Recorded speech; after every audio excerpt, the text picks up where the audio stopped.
Overloading the phone. All right. And so I should have a video uploading pretty soon ahead of this one in praise of the Scots Irish. So, let's do the easiest way of citing sources by doing a reading. Chapter 9 of American Nations. The founding of Greater Appalachia. The last of the nations to be founded in the colonial period, Greater Appalachia, was the most immediately disruptive. A clan-based warrior culture from the borderlands of the British Empire, it arrived on the back-country frontier of the Midlands, Tidewater, and Deep South, and shattered those nations' monopoly control over colonial governments, the use of force, and relations with Native Americans. Proud, independent, and disturbingly violent, the borderlanders of Greater Appalachia have remained a volatile, insurgent force within North American society to the present day. The nations that we have encountered to this point have been largely contained within the jurisdiction of one or more colonial governments controlled by their own political elite. But Greater Appalachia started as a civilization without a government. The borderlanders weren't really colonists, brought to the New World to provide some lord or shareholding company with the manpower for a specific colonial project. They were immigrants seeking sanctuary from a devastated homeland, refugees who generally arrived without the encouragement or direction of officials, and often against their wishes. Having no desire to bow to foreign rule or to give up their ways, the borderlanders rushed straight to the isolation of the 18th century frontier to found a society that was, for a time, literally beyond the reach of law and modeled on the anarchical world they had left behind. The founders of Appalachia came from the war-torn borderlands of northern Britain, lowland Scotland, the adjacent marches of northern England, and the Scots-Irish-controlled north of Ireland. Their ancestors had weathered 800 years of constant warfare, some of them fighting in or against the armies of William Braveheart Wallace or Robert the Bruce. By the time America was being colonized, the borderlands were in ruins. The country is so stored with infinite numbers of begging, vagrant poor, who by reason of their extreme want and misery are very bold in their behavior and impudent, an English spy said of Scotland in 1580. The north of England, a foreign diplomat wrote in 1617, was very poor and uncultivated and exceedingly wretched, from the perpetual wars with which these nations have savagely destroyed each other. Under such conditions, borderlanders learned to rely only on themselves and their extended families to defend home, hearth, and kin against intruders, be they foreign soldiers, Irish guerrilla fighters, or royal tax collectors. Living amid constant upheaval, many borderlanders embraced a Calvinist religious tradition, Presbyterianism, that held that they were God's chosen people, members of a biblical nation sanctified in blood and watched over by a wrathful Old Testament deity. Suspicious of outside authority of any kind, the borderlanders valued individual liberty and personal honor above all else, and were happy to take up arms to defend either. When Queen Elizabeth I and her successors needed tough, warlike people to settle Northern Ireland and crush native resistance, they turned to border Scots, who, in Ulster, became the Scots-Irish. A century later, many Americans would value their willingness to hold down frontier lands against restive Native Americans, creating a protective buffer for more docile settlers near the coast. The borderlanders arrived in 5 increasingly massive waves between 1717 and 1776, each a response to a disaster back in the British Isles. The first followed a drought and sheep-killing blight in Ulster, a fall in demand for the region's principal export, linen, and a shocking increase in the rents Ireland's absentee English landlords began exacting from their tenants as their long-term leases expired. I do not see how Ireland can on the present foot pay greater taxes than it does without starving the inhabitants and leaving them entirely without meat or clothes, one visitor warned the Anglican Archbishop of Ireland in 1716. They have already given their bread, their flesh, their butter, their shoes, their stockings, their beds, their house furniture, and houses to pay their landlords and taxes. I cannot see how any more can be got from them except we take away their potatoes and buttermilk or flay them and sell their skins. Taxes were increased all the same, leaving thousands of tenants with no other option than to sell their tenancy rights and book passage to the New World. As rents on newly expired leases doubled, cattle prices fell by half, and more crop failures occurred. The initial group of emigrants would be followed by tens of thousands, and later hundreds of thousands of countrymen. By the early 1770s, the exodus had grown so enormous that London authorities feared that Ireland and the Scottish borderlands would be economically crippled. They emigrate in swarms to America, one official in Ireland warned. Something must be done to give the Irish poor a means of getting bread. If the cow is to be milked, and she must be fed. A land agent on the Isle of Skye reported that the manor estates were becoming a wasteland. The Bishop of Derry in Northern Ireland told imperial officials that the rebellious spirit then brewing in the American back country was due to the emigration of Ireland of 33,000 fanatical and hungry Republicans in the course of a very few years. Newspapers and magazines across Britain carried worried predictions of a deserted kingdom. When the American Revolution broke out, British officials were still debating how best to restrict the emigration of the borderlanders. While small groups of borderlanders settled in New England, the Deep South, and later British Canada, the vast majority arrived in North America via the Midlands.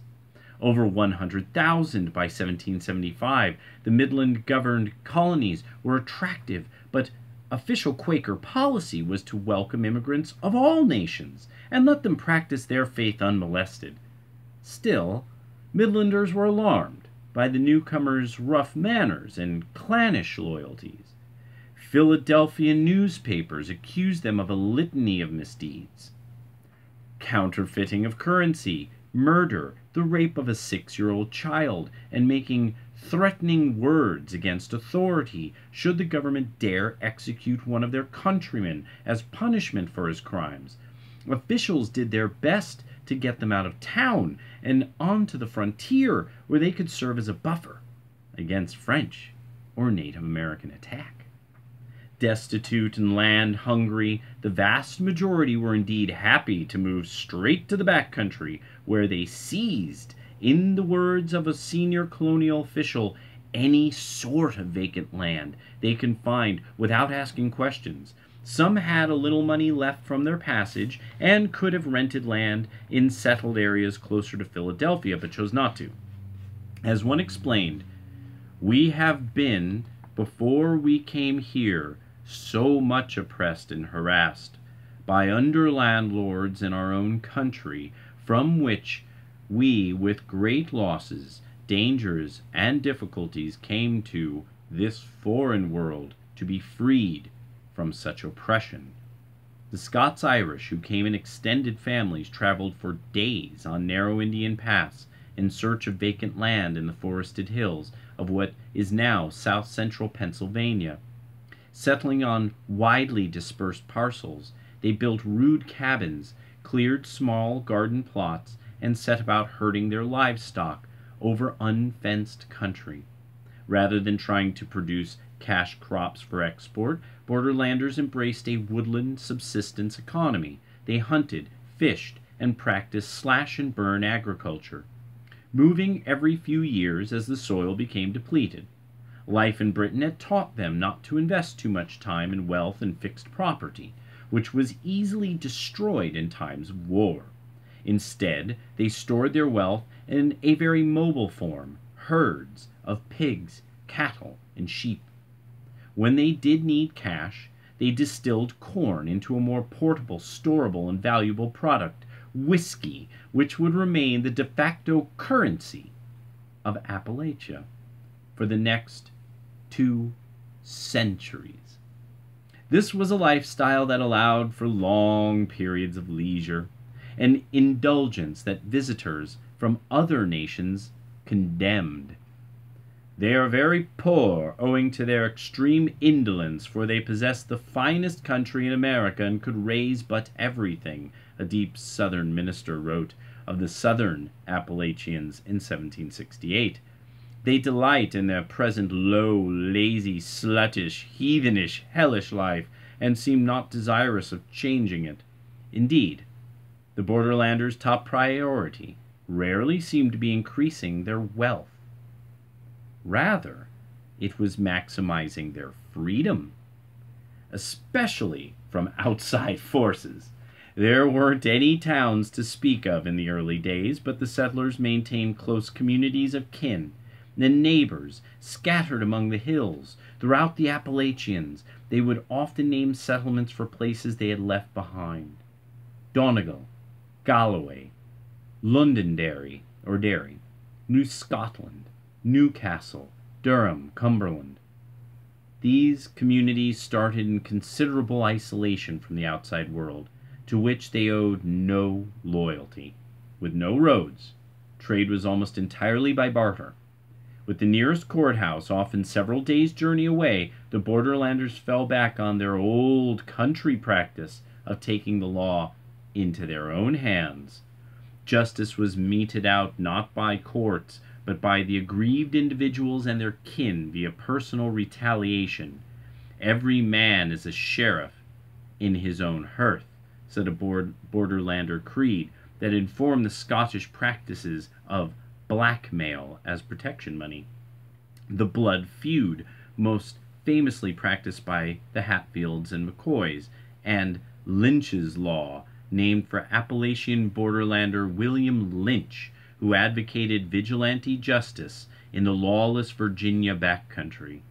Between outlaws, outlaw justice, and conflicts with the Indians, Appalachia quickly earned an unsavory reputation.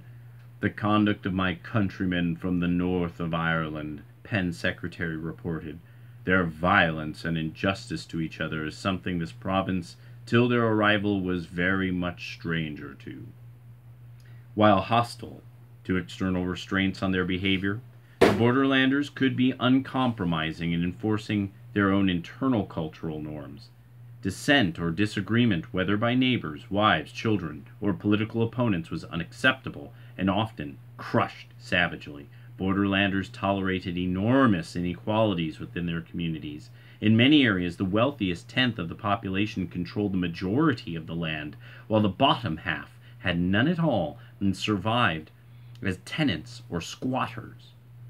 The lucky tenth were usually the heads of good families, charismatic figures who commanded loyalty that was more a function of their personalities, character, and horizontal genealogical connections than of any particular policies they supported. They earned social standing from their individual deeds and accomplishments rather than any sort of inherited station. Borderlanders recognized as family individuals out 4 generations in either direction, effectively creating enormous clans. Intermarriage between first cousins was commonplace, reinforcing the bonds of kinship. At the lower end of the social scale were the families who survived on hunting, foraging, and preying on their neighbors' crops, livestock, valuables, and daughters. Containing the predations of the latter group would become a major political issue as Appalachian civilization took root. From their initial stronghold in south-central Pennsylvania, the borderlanders spread south, down the mountains, on an ancient 800-mile-long Indian trail that came to be known as the Great Wagon Road. This crude passage led out of Lancaster and York, through Hagerstown, in what is now the western panhandle of Maryland, down the length of Virginia's Shenandoah Valley, and through the highlands of North Carolina to terminate in what is now Augusta, Georgia. Tens of thousands of borderlanders and their herds migrated along this trail to new land in the rugged, barely explored southern up country. As Ulster and the Scottish marches emptied between 1730 and 1750, the population of North Carolina doubled, and then doubled again by 1770. Southwestern Virginia was growing at 9% a year.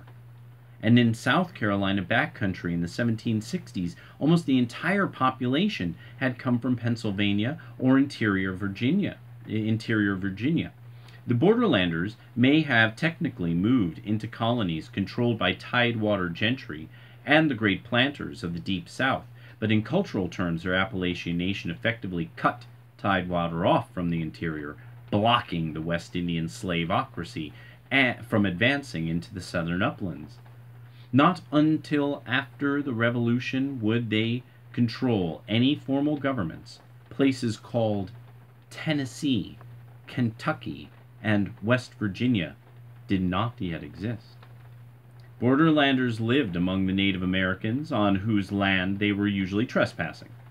As in New France, a significant proportion of settlers essentially went native, abandoning farming and husbandry for an aboriginal life.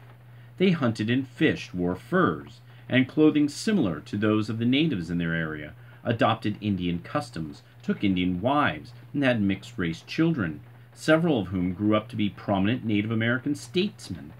Some learned Indian languages and conducted extended trapping and trading expeditions deep into Aboriginal territory. Others became nomadic outlaws, hunting and stealing their way through the back country, annoying just about everyone.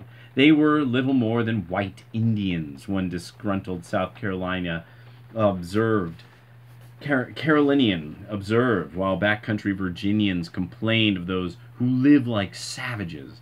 The mainstream of Appalachian society, however, regarded the Lenni Lenape, Shawnee, Cherokee, Creek, and other Indians as opponents in a struggle for control of the backcountry.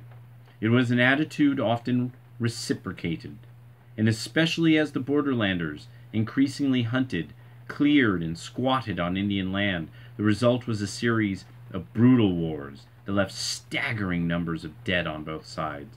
Indian wars and other violence in Appalachia had profound effects on the other nations, particularly the Midlands. We've already seen how the Lenni Lenape invasions of the 1750s forced Quakers to relinquish much of their control over the region, but this was merely a dress rehearsal for a much more destabilizing series of events during a later conflict. In December 1763, a Scots-Irish band from in and around Paxton, Pennsylvania, attacked and burned a peaceful Christianized Indian settlement on Penn family land, killing 6 individuals on the spot and butchering 14 more at the Lancaster jail, where Midlanders had brought them for protection. Among the dead were 2 3-year-old children who had been scalped, and an old man who had been hacked up with an axe in the jail yard. After the killing, these so-called Paxton boys rallied together an armed force of 1,500 Scots-Irish neighbors and marched on Philadelphia, intending to murder more peaceful Native Americans who had fled there for their safety on the invitation of Governor John Penn, the late founder's grandson. The result was a tense military showdown between borderlanders and Midlanders, with control of what was then British North America's premier city hanging in the balance. When the Paxton Boys arrived outside Philadelphia on a rainy day in February 1764, 1,000 Midlanders rallied to defend the State House. The city militia deployed a row of artillery pieces on the parade ground of their garrison, each loaded with grape shot. As the Borderlander army surrounded the city, 200 Quakers actually set aside their principles and took up arms. On the city outskirts, the Paxton Boys, dressed in moccasins and blanket coats, uttered hideous cries in imitation of the Indian war whoop, knocked down peaceable citizens, and pretended to scalp them. According to an eyewitness, with German citizens generally remaining neutral and the Scots-Irish underclass in Philadelphia sympathetic with the invaders, the Midlands stood on the brink of occupation. In the end, Benjamin Franklin saved the day, leading a negotiation team that promised to address the Borderlanders' grievances. They agreed to go home. A party of them was allowed to inspect the Indian refugees in the city, but was unable to identify a single enemy combatant among them. When they later submitted their demands to Penn, foremost among them was to be given proper representation in the provincial assembly. At the time, Midlander counties had twice as many representatives per capita as the Borderlander ones. Philadelphia was horrified. The governor dallied, and the city was daily threatened with the return of a more formidable force. Quakers turned to London for help and kept a standing military force posted in the city for the first time in Midland's history. Only the end of hostilities with Indians farther west allowed the situation to normalize, but the Paxton Boys' actions had revealed fault lines across Pennsylvania and other colonies that would break open during the American Revolution. The founding of Greater Appalachia, from American Nations by Colin Woodward. The history of the 11 rival regional cultures of North America. Highly recommend it. Take care.